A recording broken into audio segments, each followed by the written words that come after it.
तेरे साथ गुज़रे दिनों की कोई एक धुंधली सी तस्वीर जब भी कभी सामने आएगी तो हमें एक दुआ थामने आएगी। बुढ़ापे की गहराइयों में उतरते हुए तेरे बेलौस बाहों के घेरे नहीं भूल पाएंगे हम।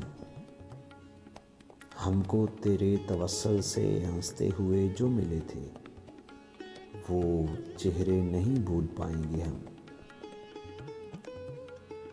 तेरे पहलू में लेटे हुओं का अजीब कर्ब है जो तुझे रात भर अपनी वीरान आँखों से तकते थे और तेरे शादाब शानों पर सर रख के मरने की ख्वाहिश में जीते थे, पर तेरे लम्स का इनको कोई इशारा मयस्सर नहीं था। मगर इस जहां का कोई एक हिस्सा इन्हें तेरे बिस्तर से बेहतर नहीं था, पर मोहब्बत को इन सब से कोई इलाका नहीं।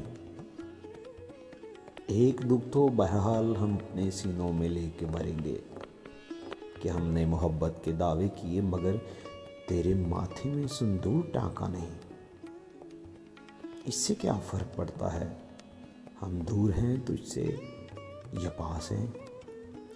हम कोई आदमी तो नहीं, हम तो एहसास हैं जो रहे तो हमेशा रहेंगे और गए तो कभी मुड़ के वापस नहीं आएंगे।